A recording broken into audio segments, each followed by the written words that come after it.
مسلمان کا یہ عقیدہ ہے کہ ہمارا خالق اللہ ہے، ہمارا مالک اللہ، ہمارا رازق اللہ۔ جب یہ ساری چیزیں، ساری عطائیں، ساری نعمتیں اللہ کی ہیں تو پھر مسلمان کی ساری توجہ بھی اللہ ہی کی جانب ہونی چاہیے۔ اسے کوشش کرنی چاہیے کہ وہ ہر معاملے میں، ہر مسئلے میں، ہر پریشانی میں اپنی توجہ اپنے رب کریم کی جانب مبذول رکھے۔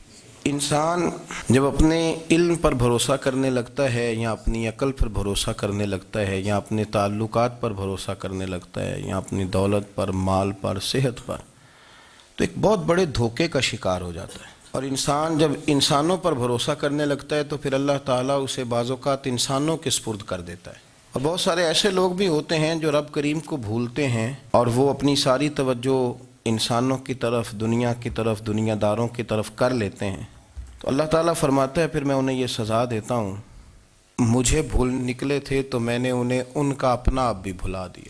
سورہ حشر کو دیکھیے گا، فرمایا وَلَا تَكُونُوا كَالَّذِينَ نَسُوا اللَّهَ فَأَنسَاهُمْ أَنفُسَهُمْ۔ ان لوگوں کی طرح نہ ہو جانا جنہوں نے اللہ کو بھلا دیا تو اللہ نے پھر انہیں ان کا اپنا آپ بھی بھلا دیا، انہیں اپنی بھی ہوش نہیں رہی، وہ ایسے مسائل میں گھر گئے، وہ ایسی آزمائشوں میں الجھ گئے، وہ ایسی دنیا داری کے اندر الجھے کہ انہیں اپنا بھی پتہ نہ چلا۔ اب تو ڈھونڈتا پھرتا ہوں اے اقبال اپنے ہی آپ کو، اب تو ڈھونڈتا پھرتا ہوں اے اقبال اپنے آپ کو، آپ ہی گویا مسافر، آپ ہی منزل ہوں میں۔ جب انسان خدا فراموش ہوتا ہے تو خود فراموش ہو جاتا ہے۔ ہمارا بڑے زمانے سے تکیہ ہے، کبھی امریکہ پر، کبھی یورپ پر، کبھی برطانیہ پر، کبھی مالداروں پر، کبھی اسلحے والوں پر۔ اس کا نقصان یہ ہوا کہ اپنا کوئی وجود نہیں رہا، اپنا کوئی نظریہ نہیں رہا، اپنی کوئی سوچ نہیں رہی۔